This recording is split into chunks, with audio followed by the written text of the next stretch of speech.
Parliamentary രംഗത്തുള്ള പോലെ സംഘടനാ രംഗത്ത് കൂടി വളർന്നു വന്ന ആളല്ല അദ്ദേഹം. നിങ്ങളൊക്കെ വളർന്നു വന്നതാണ്. അത് അദ്ദേഹത്തിന് വെല്ലുവിളിയാവുമെന്ന് വിചാരിക്കുന്നുണ്ടോ? അദ്ദേഹത്തിന് ഒരുപക്ഷെ ഭാരതീയ ജനതാ പാർട്ടിയുടെ ബൂത്ത് തലം മുതലുള്ള പ്രവർത്തനം നടത്തിയിട്ട് കടന്നു വന്നിട്ടുള്ള ഒരാളല്ല എന്നായിരിക്കും താങ്കൾ ഉദ്ദേശിച്ചത്. പക്ഷേ സംഘടനാ പ്രവർത്തനം എന്ന് പറയുന്നത് അത് തന്മയത്വത്തോടു കൂടിയിട്ട് ഒരു വ്യക്തി ഒറ്റയ്ക്കിരുന്ന് ചെയ്യേണ്ടതല്ലോ. എല്ലാവരും ഒരുമിച്ച് ചേർന്നുകൊണ്ട് മുൻ സംസ്ഥാന പ്രസിഡന്റുമാർ, ഇപ്പോൾ കോർ കമ്മിറ്റിക്കകത്തുള്ള മുഴുവൻ ആളുകൾ, താഴെ തട്ടിലുള്ള ഈ പ്രസ്ഥാനത്തിന്റെ നാരായവേദികളായിട്ടുള്ള പ്രവർത്തകന്മാർ, അതിൽ ബൂത്ത് പ്രസിഡന്റ് മുതൽ പഞ്ചായത്ത് പ്രസിഡന്റ്, മണ്ഡലം പ്രസിഡന്റ്, ഇന്ന് സെലക്ട് ചെയ്യപ്പെട്ടിട്ടുള്ള 30 ജില്ലാ പ്രസിഡന്റുമാരുണ്ട്. ജില്ലകളെ വിഭജിച്ചുകൊണ്ട് 30 പേരുണ്ട് അധ്യക്ഷ സ്ഥാനത്ത്. എല്ലാവരും ചേർന്നിരുന്നു കൊണ്ട് പ്രവർത്തന രംഗത്തേക്ക് മുന്നോട്ട് വരുമ്പോൾ അദ്ദേഹത്തിന്റെ കരങ്ങളിലുള്ള രാഷ്ട്രീയ പാർട്ടിക്കകത്ത് പ്രവർത്തിക്കുന്ന ഓരോ വ്യക്തികൾക്കും വ്യത്യസ്തമായിട്ടുള്ള കഴിവുകളാണ്. ആ കഴിവുകളെ എല്ലാം ചേർത്ത് വെച്ചുകൊണ്ടാണ് പാർട്ടി ഒരു സംഘടനാ സംവിധാനം ക്രിയേറ്റ് ചെയ്തെടുക്കുക. ആ സംഘടനാ സംവിധാനത്തിൽ അദ്ദേഹം തീർച്ചയായിട്ടും പ്രസ്ഥാനത്തിനെ നല്ല രീതിയിൽ തന്നെ മുന്നോട്ട് നയിക്കുമെന്നുള്ളത് ഞങ്ങൾക്ക് എല്ലാവർക്കും ഉറപ്പുണ്ട്. മാന്യപ്രേക്ഷകർക്ക് നമസ്കാരം. നിങ്ങൾ കേട്ടില്ലേ, പരമാവധി മാധ്യമങ്ങളൊക്കെ കുത്തിത്തിരിപ്പുമായിട്ട് രംഗത്തെത്തിയിട്ടുണ്ട്. ഈ കേരളത്തിൽ പുതിയ BJPയുടെ സംസ്ഥാന അധ്യക്ഷനെ തിരഞ്ഞെടുത്തല്ലോ. അപ്പോൾ ആ രാജീവ് ചന്ദ്രശേഖരനെ എങ്ങനെയെങ്കിലും ഇമേജ് ഒന്ന് താഴ്ത്തിക്കെട്ടണം. അതേപോലെ തന്നെ ഭാരതീയ ജനതാ പാർട്ടിയിൽ ഫുള്ള് പ്രശ്നമാണ് എന്ന് ആളുകളോട് വിളിച്ചു പറയണം. മാധ്യമങ്ങൾക്ക് കൃത്യമായ അജണ്ടല്ലോ. അതിന്റെ ഭാഗമായിട്ട് ഓടിയെത്തിയത് ശോഭാ സുരേന്ദ്രന്റെ അടുത്തേക്കാ. പരമാവധി കുത്തിത്തിരിപ്പ് ചോദ്യമാണ് ചോദിച്ചിട്ടുള്ളത്. എന്താ ചോദിച്ചിട്ടുള്ളത്? രാജീവ് ചന്ദ്രശേഖരന് സംഘടനാ പാഠവമൊന്നും ഇല്ലല്ലോ, അത്തരത്തിലാണ് ചോദ്യം ചോദിക്കുന്നത്. അതിന് കൃത്യമായിട്ടുള്ള മറുപടിയും ശോഭാ സുരേന്ദ്രൻ കൊടുത്തിട്ടുണ്ട്. പാർട്ടി എന്ന് പറയുന്നത് എല്ലാ മേഖലകളിൽ നിന്നുള്ള ആളുകൾ വേണം. അതിന് മുന്നോട്ട് പോവുക എന്ന് പറയുന്നത് താഴെത്തട്ട് മുതൽ പ്രവർത്തകര് മുതൽ നേതാക്കന്മാര് മുതൽ സകല ആളുകളും ഒരുമിച്ച് മുന്നോട്ട് പോകുമ്പോഴാണ് ഒരു പാർട്ടി മുന്നോട്ട് പോവുക. എല്ലാ തരത്തിലും ഇതിനെയൊക്കെ നയിക്കാൻ രാജീവ് ചന്ദ്രശേഖരന് എല്ലാ തരത്തിലുള്ള മികവുണ്ട് എന്നും ശോഭാ സുരേന്ദ്രന് മാധ്യമങ്ങളുടെ മുഖത്തടിച്ചതുപോലെ മറുപടിയും കൊടുത്തിരിക്കുന്നു. അല്ല, മാധ്യമങ്ങൾ ഒരു കുത്തിത്തിരിപ്പൊക്കെ കിട്ടുമെന്ന് പ്രതീക്ഷിച്ച് ഓടിയത് ആരുടെ അടുത്തേക്കാ? ശോഭാ സുരേന്ദ്രന്റെ അടുത്തേക്കോ? അവർ എല്ലാ സമയങ്ങളിലും വിളിച്ചു പറയാറുണ്ട് അവർ ഈ ഭാരതീയ ജനതാ പാർട്ടിയിൽ ഒരു പ്രവർത്തകയായിട്ട് മുന്നോട്ട് പോകുന്നതിലും അവർക്ക് സന്തോഷമാണ് എന്നും അവര് ഒരിക്കലും ഒരു സ്ഥാനത്തിന് വേണ്ടിയല്ല പ്രവർത്തിക്കുന്നത് എന്നൊക്കെ അവർ ഒരുപാട് തവണ വിളിച്ചു പറഞ്ഞതല്ലേ. അത്തരത്തിലുള്ള ഒരു നേതാവിന്റെ അടുത്തേക്ക് കുത്തിത്തിരിപ്പിലൊക്കെ മാപ്രകൾക്ക് പോവാനൊന്നും ഒരു നാണവുമില്ലേ? നമ്മൾ പ്രത്യേകം മനസ്സിലാക്കേണ്ടതാണ്, ശോഭാ സുരേന്ദ്രനെ പോലെ ഒരു വനിതാ ലീഡർ, വലിയ ജനസ്വാധീനമുള്ള, കേരളത്തിൽ ഏറ്റവും കൂടുതൽ ജനസ്വാധീനമുള്ള ഒരു വനിതാ ലീഡർ എന്ന് പറയുന്നത് ശോഭാ സുരേന്ദ്രനാ. അത്തരത്തിലുള്ള ഒരു ലീഡർ നമ്മുടെ കേരളം ഭരിക്കുന്ന പാർട്ടിക്കോ കേരളത്തിലെ പ്രതിപക്ഷത്തിനോ അവകാശപ്പെടാൻ ഒരു വനിതാ ലീഡർ ഇല്ല. ഈ ശോഭാ സുരേന്ദ്രനോട് മുട്ടി നിൽക്കാൻ സാധിക്കുന്ന അത്രത്തോളം ജനസ്വാധീനമുള്ള ഒരു മികച്ച വനിതാ നേതാവാണ് ഈ ശോഭാ സുരേന്ദ്രൻ എന്ന് പറയുന്നത്. ഈ ശോഭാ സുരേന്ദ്രന്റെ അടുത്തേക്കൊക്കെയാണ് ഇവർ കുത്തിത്തിരിപ്പുമായിട്ട് ഓടിയിട്ടുള്ളത്. എന്താ ചോദിച്ചത്? ഈ സംഘടനാ രീതിയിൽ വന്നോ എന്ന്? അല്ല, ലളിതമായിട്ടൊന്ന് മുന്നോട്ട് വെക്കാം. കോൺഗ്രസിൽ ഈ പറയുന്ന പ്രൊഫഷണലുകളൊന്നും ഇല്ലേ? ശശി തരൂര് ഏത് സംഘടനാ പാഠവത്തിലൂടെയാ വന്നത്? ഏത് യൂണിറ്റിൽ പ്രവർത്തിച്ചിട്ടാണ്?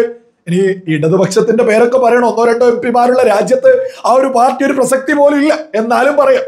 ബ്രിട്ടാസൊക്കെ ഏത് യൂണിറ്റ് തലത്തിൽ പ്രവർത്തിച്ചിട്ടാണ്? അങ്ങനെ എത്ര ആളുകളുണ്ട്.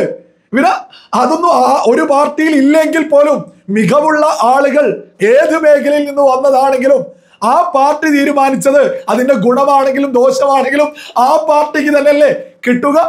മാധ്യമങ്ങൾ പെടാപ്പാടിൽ തന്നെയാണ്. എങ്ങനെയെങ്കിലും രാജീവ് ചന്ദ്രശേഖറിന്റെ ഇമേജ് ഒന്ന് കുറയ്ക്കണം, ഇതിൽ ഫുള്ള് പ്രശ്നമാണെന്നൊന്ന് വിളിച്ചു പറയണം. നടന്നിട്ടില്ല ഇതുവരെ. ഏതായാലും ഇനി മറ്റൊരു മാധ്യമം കൂടി രംഗത്തെത്തിയിട്ടുണ്ട്, വലിയ കുത്തിത്തിരിപ്പായിട്ട്. ഞാൻ ആ വാർത്ത നമ്മുടെ റിപ്പോർട്ടർ ചാനലിൽ എത്തിയിട്ടുള്ളത്, ഞാൻ ആ വാർത്ത ഒന്ന് വായിച്ച് കേൾപ്പിക്കാം. ഏഷ്യാനെറ്റ് ന്യൂസ് ഉടമ രാജീവ് ചന്ദ്രശേഖർ ഇനി BJP കേരള സംസ്ഥാന അധ്യക്ഷൻ. നിങ്ങളൊന്ന് ആലോചിച്ച് നോക്കൂ. ഇത്തരത്തിൽ ഏഷ്യാനെറ്റ് ന്യൂസ് ഉടമ രാജീവ് ചന്ദ്രശേഖർ BJPയുടെ അധ്യക്ഷൻ എന്ന് പറഞ്ഞ് മറ്റൊരു മാധ്യമങ്ങളിലും വാർത്ത വന്നില്ല. അത് റിപ്പോർട്ടർ ചാനലിലേ വന്നിട്ടുള്ളൂ. ഇതിൽ എന്തെങ്കിലും തെറ്റുണ്ടോ എന്ന് ചോദിച്ചാൽ ഒരു തെറ്റുമില്ല. പക്ഷേ റിപ്പോർട്ടർ ചാനലിന് വളരെ വ്യക്തമായിട്ടുള്ള ലക്ഷ്യല്ലേ. റിപ്പോർട്ടർ ചാനലിൽ 24 ന്യൂസ്, ഏഷ്യാനെറ്റ് ന്യൂസ് റേറ്റിംഗിന് വേണ്ടിയിട്ട് വലിയ മത്സരത്തിലാ. ഏഷ്യാനെറ്റിനെ ഒന്ന് തൊടാൻ പോലും ആവുന്നില്ല റേറ്റിംഗില്. അത് മറ്റൊന്നുമല്ല, നിലവാരമില്ലാഞ്ഞിട്ടാണെന്ന് ഇവരൊക്കെ എന്നാണ് ഇനി മനസ്സിലാക്കുക. എന്നിട്ട് കുത്തിത്തിരിപ്പാ. ഭാരതീയ ജനതാ പാർട്ടിയുടെ അധ്യക്ഷനാണ് ഈ ന്യൂസ് ചാനലിന്റെ ഓണർ എന്നൊക്കെ പറയുന്നത് എന്തുകൊണ്ടാ? തീവ്ര ചിന്താഗതിക്കാരൊക്കെ തന്നെ ഏഷ്യാനെറ്റ് ന്യൂസ് വിട്ടിട്ട് അവരുടെ ചാനലൊക്കെ കാണാൻ തുടങ്ങാൻ വേണ്ടിയിട്ടാ. ഏതായാലും റിപ്പോർട്ടർ ഇത്തരത്തിലൊരു കുത്തിത്തിരിപ്പിന് ഇറങ്ങിയത് കൊണ്ട് തന്നെ ബോധമുള്ള വലിയൊരു സമൂഹം കൂടെ ഏഷ്യാനെറ്റ് ന്യൂസിന് സ്ഥിരമായിട്ട് കാണും എന്നുള്ളതും കൃത്യമായിട്ട് അങ്ങ് തിരിച്ചറിഞ്ഞോളൂ. മറ്റൊരു യാഥാർത്ഥ്യം കൂടി നമ്മുടെ കേരളത്തിൽ നടന്നുകൊണ്ടിരിക്കുന്നുണ്ട്. നമ്മുടെ കേരളത്തിലെ നിഷ്പക്ഷ സമൂഹം മറ്റൊരു രാഷ്ട്രീയ നേതൃത്വത്തെ വലിയ രീതിയിൽ ആഗ്രഹിക്കുന്നുണ്ട്. വെറുതെയല്ല, വ്യക്തമായിട്ടുള്ള കാരണങ്ങളുണ്ട്.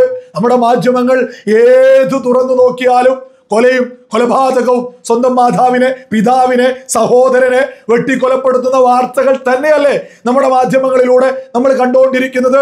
ഗുണ്ടകള്, ഗുണ്ടാ വിളയാട്ടങ്ങള്, ഗുണ്ടകളുടെ ബർത്ത്ഡേ ആഘോഷങ്ങള് റോഡിന്റെ നടുവിൽ വെച്ചിട്ട്, ഇതൊക്കെ നമ്മുടെ കേരളത്തിൽ കണ്ടുകൊണ്ടിരിക്കുക. ദിനം പ്രതി വാർത്ത, ലഹരി, മയക്കുമരുന്ന്, എത്ര എത്ര എത്ര വാർത്തകളാണ് നമ്മൾ ഇത്തരത്തിൽ കണ്ടുകൊണ്ടിരിക്കുന്നത്. നമ്മുടെ കേരളത്തിൽ എന്തുമാതിരി വലിയ പ്രശ്നങ്ങളാണ് നടന്നുകൊണ്ടിരിക്കുന്നത്.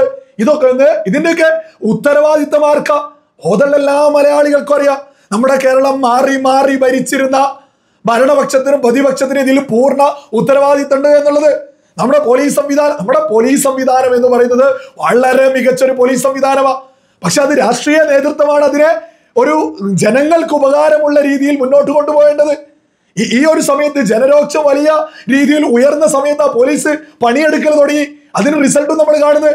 ഇതേപോലെ തുടക്കത്തിലെ ഒരുപാട് മുമ്പേ കേരളത്തിൽ പണിയെടുത്തിരുന്നെങ്കിൽ ഇത്തരത്തിലുള്ള വിഷയങ്ങൾ നമ്മൾ കാണുമായിരുന്നോ? ഇന്നും വലിയ പ്രശ്നങ്ങൾ നമ്മുടെ പോലീസ് പെട്രോൾ അടിക്കാൻ പോലീസ് ജീപ്പിന് പെട്രോൾ അടിക്കാൻ ക്യാഷ് ഇല്ലാത്ത അവസ്ഥ പോലും പല സ്റ്റേഷനുകളിൽ നിന്നും നമ്മൾ കേട്ടോണ്ടിരിക്കുക. ഈ ഒരു സാഹചര്യമൊക്കെ മാറണമെങ്കിൽ പുതിയ രാഷ്ട്രീയ നേതൃത്വം വരണം.